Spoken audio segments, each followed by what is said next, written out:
Сегодня распачалі мы рэкалекцыю вашай парафіі. Час, калі Бог асаблівым чынам дзейнічае. Бывае так, што дзейнічае паміж словамі, якія абвяшчаюцца, але ёсць пэўнае, што гэта час, калі Бог асаблівым чынам запрашае нас аднавіць з ім свае адносіны. Калі я рыхтаваў этой рэкалекцыі, я вырашыў іх назваць, тэму рэкалекцыі вырашыў назваць «Бог и я», або «Бог и человек», можно сказать так. Чему вырашил взять эту тему? Потому что, на мой погляд, человек, покуль живе у свете, покуль мае розум, он будет задавать питание, кто я таки в этом свете. Когда человек уживает свой ранее ці позднее такое питание прогучать. Откуда я повстал, куда я імкнуся, якое мое покликание, например, что после смерти. Это питание, якое разумный человек будет задавать, потому что факт існавання не откинешь. Я ёсць. И, конечно, когда мы глядим на то, что мы в свете ёсць, натуральным чынам задаем питание, откуда я взялся? Кто хотел, чтобы я был? Конечно, можем сказать, что как я народился в примере рашения моей бацькі, але, например, сам процесс паўставання ва лоне маці на працягу 9 месяцаў бацькі его не контролююць. Але процесс настолько прыгожы, што нараджаецца чалавек дасканалы. Паглядзіце, што кожны з нас створаны вельмі прыгожа, як прыгожа створана наша крывяносная сістэма, нервовая сістэма, як прыгожа збудаваны мозг, які кіруе чалавекам, дзе дае розныя імпульсы, не хватае вітамінак, тут адразу чалавек хоча вітамінкі С, лимон з чаем, не хватае іншыя вітамінкі, чалавек хоча з'есць мяса, бялку не хватае, і так далей. Мозг разумна дае сігнал, чалавек жыве, слухаючы запрашэнне да мозгу, развіваецца. Насколько это все мудра, разумна, вока чалавека, якое ператварае зрок, бачыць, прыгажосць, колеры, прадметы, асобы, насколько мудра збудаваны. І пытанне, хто збудаваў гэта чалавека? Ведаеце, вельмі часта, калі рыхтуючыся да сужанстваў, да маладыя сужанствы, рыхтуе да вянчання, бывае так, што адзін чалавек больш менш веруючы, а другі чалавек веруючы менш, чым больш. І зазвычай бывае так, што пары мешаныя бываюць. У касцёле зазвычай, калі вянчаюцца, то католік бывае больш глыбока веруючы, а чалавек з праваслав'я, слава часам бывае з веры. Я сутыкаюся з такім фактам. Калі пытаюся праваслаўнага чалавека, як часта ходзіш у царкву, вельмі часта гучыць, поючы 2 разы ў год на Пасху, на Божае нараджэнне, на 10 хвілін там паставлю свечку, слабая моя вера. Конечно, есть питание, что далее, хочет развивать эту веру, познать Иисуса Христа, особо Иисуса Христа. И мешичем, когда человек говорит, что в Бога не верить, я задаю это питание. А подумай, откуда повстал ты? Як ты пригоже створений? И распытали меня эту историю. Да? Ты звертал ты на это увагу? Ну да, мудрые законы. Конечно, мудрые. А кто эти законы сотворил? И, конечно, этот человек говорит, есть хтосьці, повинен быть хтосьці мудрый, который дал эти законы. И як бы ни назвали мы эту мудрость, кагосьці, это хтосьці панад, незалежны, вышэйшы от человека, мы его называем Богом. Бог, які дае жыццё кожнаму з нас. І таму менавіта маючы дар жыцця, задаючы пытанні, адкуль я паўстаў, куды імкнуся, чалавек заўсёды будзе задаваць таксама пытанне, а хто такі Бог у маім жыцці? Хто такі я, што Бог захацеў, каб я ў гэтым жыцці быў? І чалавек будзе шукаць адказ на гэта пытанне, пакуль не супакоіцца ягонае сэрца. Ведаеце, так прыгожа складаецца, што Бог, ствараючы чалавека, адначасова падтрымлівае гэтага чалавека і запрашае быць у дыялогу з ім. Паўната шчасця чалавека перажываецца толькі тады, калі чалавек адкрывае ў сабе гэтую праўду і будуе з Богом адносін. Але, можам сказаць, таксама заўважаем іншы факт, што у свеце ёсць шмат людзей, которые абсалютна, напрыклад, не ходзяць у касцёл, не ходзяць у святыню, але даюць сабе рады даволі добра. Толькі, канешне, можна задаць пытанне, ці да канца гэта ўсё так. Ведаеце, у Святым Пісанні ўжо ў самым пачатку, калі мы ведаем вядомы фрагмент Святого Пісання пра Адама і Еву, калі яны чыняць грэх, можам звярнуць увагу, да чаго чалавека запрасіў Бог, да глыбокага дыялогу. І прыгожа аўтар натхнёна апісвае, што Бог прыходзіць на спатканне з чалавекам, чалавек, Адам і Ева выходзяць на спатканне з Богам, размаўляюць, прабываюць, ёсць гармонія, адносіны, нічога не баяцца. Момант, калі чалавек адварочваецца ад Бога, праяўляецца тады, калі робіць тое, да чаго Бог не запрашаў і забараняў. Чыніць грэх, выцягваюць руку да забароненага плоду. Якія наступствы гэта? Наступствы такія, што чалавек разрывае гармонію, пачынае баяцца Бога, хаваецца ад Бога. Грэх разрывае адносіны з Богом. І вельмі часта, калі людзі не адчуваюць патрэбы Бога, не веруць у Бога, вельмі часта за гэтым крыецца тое, што грэх настолькі знішчыў гэтыя адносіны, што няма нават патрэбы шукаць таго, хто з'яўляецца створцам. Але раней ці пазней заўсёды гэтае пытанне яно з'яўляецца, паявіцца ў сэрцы чалавека. І адна з такіх папулярных спакус сучаснага свету – гэта спакуса, як бы гэта дзіўна можа не гучала, але самадастатковасці. Я самадастатковы ў сваім жыцці. То есть я вырашаю, што для мяне добрае, што для мяне кепскае. Я з'яўляюся пунктам апоры і крытэрыем, што мне карыснае, што мне дапамагае, а што мне шкодзіць. А Бог хай застанецца з Богом. І гэта вельмі вялікая спакуса, таму што чалавек перастае слухаць таго, хто даў гэтае жыццё, хто даў дар гэтага жыцця. А той, хто даў дар жыцця, той ведае, як гэта жыццё павінна быць пражыванае. Ведаеце, калі ісці за гэтай такой спакусай, а шмат людзей, на жаль, крочыць гэтай спакусай, гэта спакуса чым небяспечна. Я хачу без Бога уладкоўваць усё сваё жыццё. Але калі будзеш адыходзіць ад свету, ну ніяк без Бога. Збаўляе Христос.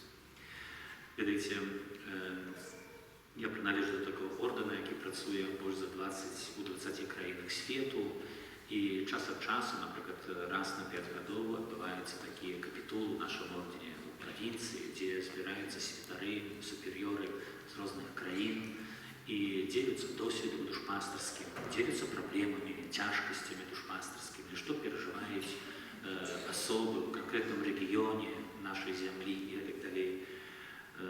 І мяне ўразіла такое дзяленне аднаго святара, які працуе ў Лондоне з Палоніяй замежнай.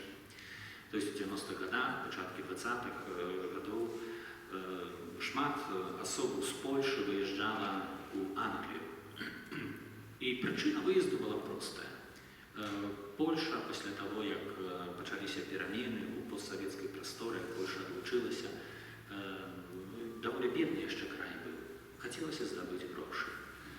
І людзі не задавалі пытанне, запрашае там Бог, не запрашае, ёсць у гэтым Божая воля ці не. Крытэрый быў адзін. Ёсць магчымасць заробіць, я туды еду. І на вагу ложу ўсё сваё жыццё. І цікава, што гэты святар дзяліўся такім досведам, што амаль што кожная другая асоба, якая паехала на заработкі ў Лондон, у Англію, перажыла вельмі вялікі эмацыянальны стрэс, і стрэс нестабільнасці. І гэта было звязана з тым, што чалавек прыязджае ў новую краіну, не маюць сяброў, не маюць знаёмых, не маюць родных. Ёсць пытанне жылля, пытанне працы. Бо прыгожа гаворыцца ў тэлебачанні, краіна багатая, жывецца добра. Але калі прыязджаеш канкрэтна ў канкрэтнае месца, ты знаходзішся адзін. А гэта дадатковы стрэс, дадатковы страх, дадатковыя перажыванні, болі. І вот шмат сямей, якія прыехалі, маладых асобаў, яны перажылі такі своеасаблівы глыбокі крызіс. І сёння ідзе такі час, калі палякі вяртаюцца з Лондона, вяртаюцца у сваю краіну. Польша даволі добра матэрыяльна стаіць. Але цікава, што многія, як гавораць святары, унутрана вельмі добра так пабітыя, пашкаматаныя, што вельмі шмат пашло энергіі растрачана. І задаюць пытанне, а дзе ў гэтым Бог? Ці Божа да канца было тое, што я паехаў, як бы распазнаўшы, што там добрая фінансавая магчымасць заробку, не пытаючыся Бога, ці ёсць у гэтым воля Бога. І ведаеце, это сур'ёзныя рэчы, таму што мінаюць гады, чалавек да чагосьці імкнецца, сам прымаюць рашэнне, што для мяне добрае, але фактычна столько гадоў пражыўшы у такім перажыванні, у такім стрэсе, чалавек задае пытанне, а ці да канца это было Божае? Ведаеце, і гэта такі важны момант, таму што самадастатковасць, дзе чалавек прымае рашэнне, што я ведаю, што для мяне добра, не заўсёды з'яўляецца Божым. Чалавек ніколі не будзе самадастатковы ў адносінах да Бога. Ніколі. Бог даў жыццё, Ён падтрымлівае гэтае жыццё. Бог паказвае, што для мяне добрае, і адначасова перасцяргае перад тым, што можа мне зашкодзіць. Ведаеце, у Святапісанні сёння шмат такіх персанажаў, якія паказваюць глыбокую сваю пакору і залежнасць ад Бога. Напрыклад, мне вельмі падабаецца асоба Маісея, якую мы ведаем вельмі добра. Маісей выводзіў народ выбраны з егіпецкай зямлі, і Маісей з'яўляецца вядомай асобай, выбраным Богом. Але гэты Маісей таксама паказваюць вельмі глыбокае падданне Богу, залежнасць ад яго. Ведаю, што з маладзечна ідзець у будству заўсёды вялікая пільгрымка, часам было больш за 400 асобаў, і сам калісьці арганізоўваў пільгрымкі вёў. І ведаю, што гэта такое, што трэба прадумаць шмат рэчаў, дзе накарміць, дзе адпачыць, падрыхтавацца, калі хтосьці на трэцім мазалі, хтосьці захварэіць, і гэтак далей. Арганізатары думаюць шмат рэчаў, прадумваюць. А калі трапіцца табе ў пільгрымцы 2-3 асобы канфліктныя, то проста пільгрымка 80% увагі ідзе на гэтыя 3 асобы, а іншыя. Часам это складана, это праца. А Маісей вёў сотні тысяч людзей. І можна зразумець гэта Маісея, калі пасля чарговага канфлікта ён да Бога звяртаецца больш-менш такімі словамі. Божа, калі ты з намі пойдзеш, то я пайду. Калі ты не пойдзеш, моя нога не пойдзе з гэтым народам. Ведаеце, это прыгожая малітва. Не толькі з той прычыны, што Маісею вельмі складана, але прыгожая малітва залежнасці ад Бога. Калі ты паблагаславіш, калі ты будзеш спадарожнічаць, окей, я згаджаюся. Калі не, што мне там рабіць? Ведаеце, калі гэты учынак, гэта чалавек, або позірк, гэта Маісея перанесці на нашае жыццё, можна задаць пытанне, а колькі ў маім жыцці ёсць такіх фактаў, калі я пытаўся Бога, ты благаслаўляеш мяне на гэтую справу? Ты благаслаўляеш мяне на гэтую вучобу? Ты благаслаўляеш мяне на адносіны ў сужанскім жыцці з гэтым чалавекам, будаваць сужанства? Зазвычай, вельмі часта бывае, што гэтае пытанне рэдка задаю. Мы самі лепш ведаем, што для нас добрае. Мы самі лепш ад Бога часам ведаем, што для нас больш карыснае. Але ці сапраўды гэта прыносіць столькі карысці? Можна паставіць знак запытання. Зазвычай практыка святарская паказвае, што Божае гэта ці не Божае пытаюцца асобы, якія ідуць альбо ў кляштар, альбо на святара. Вось тады задаюць пытанне, ёсць пакліканне да гэтага, ці няма паклікання? Але Бог пакліканне дае таксама і да сям'і, Бог дае пакліканне таксама да канкрэтных рэчаў, навучання. Ці заўсёды я пытаюся да Бога? Зато вельмі часта, калі штосьці ідзе не так, я нібыта справядліва Богу ставлю праблему і пытанне. А дзе ты быў? То есть атрымліваецца так. Калі я выбіраў дарогу, я цябе не пытаўся, ці это маё. А Але калі сустрэліся праблемы, дзе ты ёсць альбо дзе ты быў? Слушна, ну нібыта так, з майго пункту гледжання, але фактычна выдаецца не. Ведаеце, адзін мой сябар, святар гаварыў так, што калі прыходзіць да мяне сужанства і просіць благаславіць будучае сужанство, малады хлопец і дзяўчына, ён гаварыў, што ў мяне ёсць такая малітва, я заўсёды малюся над імі і прашу Езу Хрыста, стань паміж імі, будь паміж імі, таму што ты лепш ведаеш, што для іх карысна, а што ім не будзе служыць. І гаворыць, я не ведаю, што будзе з гэтым маладой парай. І гаворыць, часам бывало так, што эти люди разыходзіліся ў два бакі пасля такой малітвы. А часам бывало так, што это сужанство яшчэ мацней укрэплялася і вельмі добра жывуць. Гаворыць, я не магу ведаць да канца, што для іх добрае, але Христос ведае. І часам бывае так, што запрашаючы Христа ў канкрэтную сваю сферу, я магу убачыць, што не да канца пойдзе так, як бы мне хацелася. Але вельмі часта это можа аказацца на карысць. Ведаеце, адносіны з Богом, яны заўсёды будуць адгукацца ў нашым жыцці. Яны ёсць патрэбныя. Я і Бог. Пакуль жыву, гэтыя адносіны заўсёды будуць патрэбныя. У Святым Пісанні ёсць такі прыгожы прыклад, дзе таксама пакоры, калі святы апостол Павел перажывае момант навяртання. Ведаем, што Саул ідзе за хрысціянамі, каб садзіць іх у вязніцу. В пэўным моменце ёсць надзвычайная падзея, падае зверху святло, чуецца голас Езуса Хрыста, і адбываецца момант навяртання Саула. І што робіць Саул пасля навяртання? Прыгожае слово. Божа, што мне рабіць? Зазвычай, калі бывае так, што чалавек перажывае досвед Бога, нейкае навяртанне, нейк Бог кранаецца людского жыцця, чалавек ужо добра ведае. Мне трэба ісці, мне трэба абвяшчаць, мне трэба сведчыць. Я ўсё ведаю, што мне трэба рабіць. Апостол Павел у пакоры гаворыць, а што мне рабіць? І тэологі гавораць, што апостол Павел з 2, можа нават 3 гады знаходзіўся ў самотнасці, каб слухаць Бога. Да чаго, Божа, мяне запрашаеш? Радыкальна змянілася маё жыццё. Я нішчыў хрысціян, а цяпер я бачу, што гэта была моя вялікая памылка, таму што я рабіў у інтэнцыі ідэі, нібыта змагаўся для Бога, а фактычна ішоў супраць гэтага ж Бога. Так бывае вельмі часта, калі я Бога не пытаюся. Божа, тваё гэта ці не тваё? Ведаеце, як святар ужо меў шмат досведу, прыгожых досведаў, калі чалавек вядзе вельмі глыбокае жыццё і будуе свае адносіны з Богом. Я працую пропашчам 9 гадоў у парафіі. Наша парафія намного меншая, чым ваша. Ведаю я вельмі добра, усіх па прозвішчах ведаю. І аднойчы патэлефанавалі мне і папрасілі да хора. І я, як спытаўся прозвішча асобы, аказалася, што адну жанчыну не ведаю. Ну і здзівіўся, думаю, не ведаю этой асобы, добра.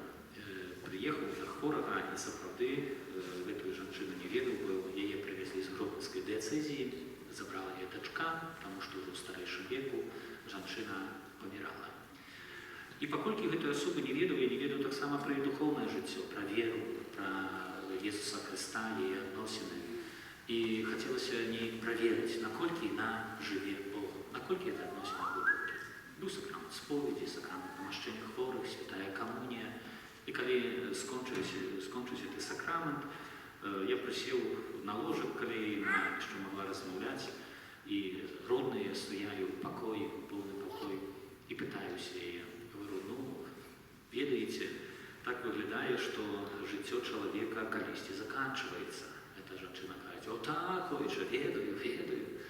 І я цягну далей, говорю, ну, калі браць пад увагу мяне і вас, то вся логіка людского розуму падказвае, што хіба вы будзеце першай, якая адыдзеце з гэтага свету. А да, ой жа, канешне, я пайду, я. І пытаюся далей ужо самое сэрца пытання. Но уже не столько пытання, сколько просьбу. І говорю этой жанчыне, ведаеце, калі раптам так станецца, што вы пойдзеце першае на спатканне з Богом, перадайце, калі ласка, привет Езусу от такого Михаила Цвячковского с пробышча Жодина. Спросите, ці ён помніць мяне. Жанчына говорит, да, спрошу, конечно, передам. Видите, это в комнате все смеялись, ошарашились нетипової розмови ксенза, да, жартують собі тут. А для мене був вельми важний елемент. Жанчина визнала віру. Я зрозумів, що її життя глибоко зв'язано з Ісусом. І доходячи з цього світу, рихтуючись на цей доход, фактично з таких, амаль що юмористичних словах вона визнала, що я знаю Ісуса, ведаю, куди йду, і ведаю, що з ним зустрінуся. Це не з'являється Божий дар. Это, можно сказать так сучасно, обалденный скарб. Проживши життя достойно, я йду на споткання з Богом. Вона померла праз некалькі діл. Да. Але я коли вертався, звісно, додому від цієї жінки, сам собі думаю, а ці так хотів би, щоб ця жінка з Ісусом при мені поговорила, а раптом Ісус щось розкаже такого. Але Ісус завжди дискретний, навіть коли що в житті не так, Він ніколи не скаже, тим більше, коли це визнано на сповіді. Видите, это важный такий момент. А ти в своєму житті, чи питаєшся Ісуса Христа, як твої відносини з Ісусом Христом, як діалог з ним?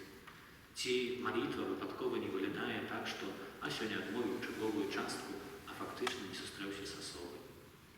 Коли, наприклад, ми приходимо додому і з кимось розмовляємо, ми хочемо чути, бачити, почути, зрозуміти, побити. А як відносини до Бога? Это такие важные речи, потому что я и Бог – это относины, до которых Бог запрошає завсёды быть в этих относинах близко. Видите, у нас есть так само такая традиция, что на Божие народження я відвідую всіх керівників підприємств, города, у Жодіна, віншую зі святом Божого народження, прикладно коли 50 особ. Это такий добрий час, момент, як принаймні некілька сказів сказати про Бога. Реакція різна. Часом бачно, що хтось так, добре, дякую, все добре, чудово, і вам всього доброго. То есть слово вилетіли і пройшли мимо. Да? Часом є реакція, що чоловік, так неприємно скажу, зависає, думає, розважає, бачно, що слово працює. Але, наприклад, один високопоставлений керівник сказав так: отець Михаил, видите, я хочу з вами колись прийти на гарбату, просто порозмовляти. У мене є шмат питань про Бога. Я не чекав такого навіть відказу. І питаюся його тільки, а коли ці питання з'явилися? Він говорить, пам'ятаєте, год назад було одне поховання, там було шмат людей, і я пам'ятаю це поховання, було шмат людей середнього віку. Я бачу, що були певні і чиновники города, оказується, там так тоже в черговий раз бридко скажу, сметана города зібралася, да? Бо чоловік був відомий. І його уразили певні речі. Він говорить, і в мені народилося шмат питань. Я хочу почути на їх відказ. І видите, часом буває так, що із цих майже 50 особ один чоловік виразно показує, що я думаю про життя. Я шукаю відкази на питання. Я задаю це питання. І прошу, допоможи мені знайти відказ на це питання. Видите, це важні речі. У відносинах з Богом, вже закінчуючи на сьогоднішній день, так само шалено важний момент цих відносин зв'язаний з тим, що ми, як особи віруючі, маємо огромну надію. Серед тих людей, яких я відчую, є один такий бізнесмен, він не багатий, не хуткий грошима ділиться, да?